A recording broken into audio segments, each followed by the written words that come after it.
এতিয়া দোৱা কৰিম। এতিয়া আমি প্ৰাৰ্থনা কৰিম সৃষ্টিকৰ্তাৰ ওচৰত। আৰম্ভণিতে মই এটি শ্লোক পঢ়ি আছো। বিসমিল্লাহিৰ ৰহমানিৰ ৰহিম। ইয়া আইয়ুহান নাসু তাকু ৰাব্বাকুমুল্লাযী খালাকাকুম মিন নাফসিন ওয়াহিদাতিন ওয়া খালাকা মিনহা জাওজাহা ওয়া বাসসা মিনহুমা রিজালান কাসীরান ওয়া নিসা ওয়াত্তাকুল্লাহা আল্লাযী তাসাআলুনা বিহি ওয়াল আরহাম ইন্নাল্লাহা কানা আলাইকুম রাকিবা। হে মানৱ, তোমালোকে নিজ প্ৰতিপালকৰ তাকৱা অৱলম্বন কৰা, যিজনে তোমালোকক এটা প্ৰাণৰ পৰা সৃষ্টি কৰিছে, তাৰ পৰাই তেওঁৰ স্ত্ৰী সৃষ্টি কৰিছে আৰু তেওঁলোক দুজনৰ পৰা বহুতো নৰনাৰী বিস্তাৰ কৰিছে।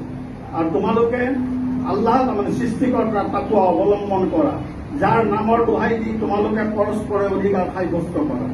আৰু তাকৱা মানে ভয় কৰা, অৱলম্বন কৰা ৰক্ত সম্পৰ্কীয় আত্মীয়তাৰ বিষয়েও নিশ্চয় আল্লাহে তোমালোকক সত্যতে কৰি আছে।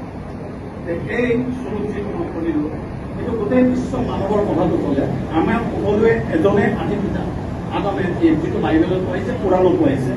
গতিকে হিন্দু, মুছলিম, শিখ, ইছাই আমি সকলোৱে ভাই ককাই, আমাৰ আদি পিতা এজনেই। আৰু কোৰাণত সেইটোৱে উল্লেখ কৰিলে যে মই তোমালোকক এজনৰ পৰাই সৃষ্টি কৰিছো। এতিয়া আমিতো আমিন কওঁ, আমিনটো খ্ৰীষ্টানসকলেও কয় আৰু আমিও কওঁ। আমিনৰ অসমীয়া অৰ্থ হ'ল আমাৰ প্ৰাৰ্থনা কবুল কৰে। গতিকে আমিতো হাত উঠাওঁ আৰু হাত উঠোৱা বা হাত নমস্কাৰ কৰা একেই কথা।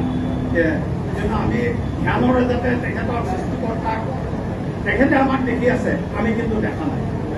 সেই ধাৰণলৈ কওঁ, আল্লাহুম্মা আমিন। ৰব্বানা আতিনা ফিদ দুনিয়া হাসানাতাও ওয়া ফিল আখিরাতি হাসানাতাও ওয়া কিনা আযাবান নার وادخلنا مع الابرار يا عزيز يا غفار يا رب العالمين رب اجعلني مقيم الصلاة ومن ذريتي ربنا وتقبل دعاء لا اله الا انت سبحانك اني كنت من الظالمين حسبنا الله ونعم الوكيل نعم المولى ونعم النصير لا اله الا انت سبحانك اني كنت من الظالمين الحمد لله رب العالمين الرحمن الرحيم مالك يوم الدين إياك نعبد وإياك نستعين اهدنا الصراط المستقيم صراط الذين أنعمت عليهم غير المغضوب عليهم ولا الضالين آمين يا পৰৱৰ্তীগাৰ।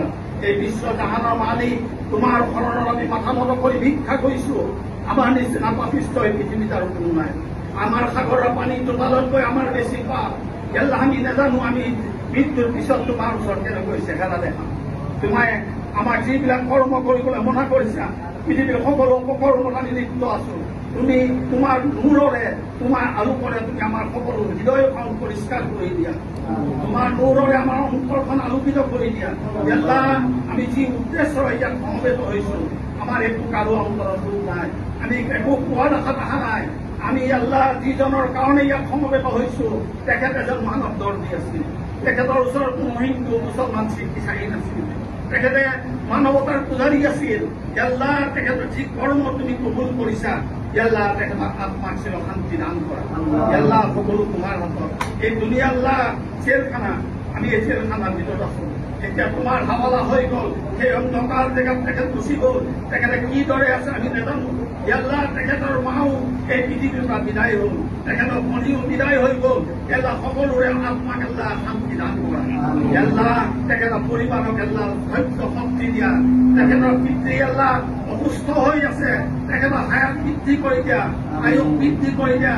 তেখেতক সুস্থ শৰীৰ দান কৰা, তেখেতৰ ৱাইফকো সুস্থ শৰীৰ দান কৰা। যিবিলাক কাম তেখেতে কৰিছিল, এই সকলো কাম ভাল গুণসমূহ আমাক সমাজত প্ৰচলিত কৰিবলগীয়া তৌফিক দান কৰা। আমাৰ অন্তৰ থকা হিংসা ভাৱ, ঘৃণা ভাৱ তুমি দূৰ কৰি দিয়া। আমাৰ অন্তৰৰ পাৰকতা ভাৱ জগাই তোলা। আল্লাহ, আমাৰ মনত যি হিংসা ভাৱ কোনোবাই আল্লাহ পুহিবলৈ চেষ্টা কৰি আছে, সিহঁতক কোনবাত দেখাই দিয়া। সিৰাতাল মুস্তাকিম ৰাস্তা চলিবলৈ তুমি আমাক তৌফিক দান কৰা। আল্লাহ, যি কাম কৰিলে তুমি সন্তুষ্ট হোৱা, সেই কাম কৰিবৰ কাৰণে তুমি আমাক তৌফিক দিয়া। যি কাম কৰিলে তুমি অসন্তুষ্ট হোৱা সকলো অপকৰ্মৰ পৰা তুমি আমাক হেফাজত কৰা। আল্লাহ যি নাম জপিলে তুমি সন্তুষ্ট হোৱা সেই নাম জপিবৰ কাৰণে তৌফিক দিয়া। আল্লাহ তোমাৰ লগত যাতে আমাৰ সম্পৰ্ক সুদৃঢ় কৰি দিয়া। আমাৰ সকলোৰে মনৰ নেক আকাংক্ষা পুৰা কৰি দিয়া। বহুতো আশা লৈ আহিছো।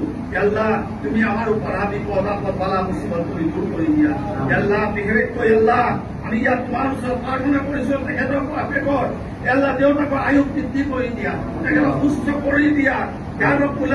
বাপেক মাকৰ এই কষ্ট লাগি এনেকুৱা এটা সন্তান আমি পাইছো, এনেকুৱা এটা দুৰ্বতৰ পাইছো যিজনে অসমৰ ৰাইজক আল্লাহ একগোট কৰি দিলে। আজিলৈকে কোনো একগোট কৰিব পৰা নাছিল। খোদা আল্লাহ কিমান মহান মহান ব্যক্তি অসমত মৰিব, আজি গোটেই বিশ্বত আলোড়ন সৃষ্টি কৰিলে, অসমে অন্ধকাৰ জেগা পোহৰ কৰি দিলে। আল্লাহ তুমি আমাৰ হৃদয়খন তোমাৰ পোহৰেৰে আলোচনা কৰি দিয়া। ربنا آتنا في الدنيا حسنة وفي الآخرة حسنة وقنا عذاب النار وادخلنا مع الأبرار يا عزيز يا غفار يا رب العالمين। আল্লাহ করুণ ঘটনা যদি ভুল হয়েছে তুমি আমার সকলকে আমি অংশগ্রহণকারী সকলকে তুমি ক্ষমা করে দিবা। আল্লাহ আমি গুনাহ করি ভাল পাও, তুমি ক্ষমা করি ভাল পোৱা। মৃত্যু ক্ষমা লা ইলাহা ইল্লাল্লাহ মুহাম্মাদুর রাসূলুল্লাহ করে আমার ইমান হইতে ভোট দিবা। আমিন আমিন। হাক্ক লা ইলাহা ইল্লাল্লাহ মুহাম্মাদুর রাসূলুল্লাহ সাল্লাল্লাহু আলাইহি ওয়াসাল্লাম।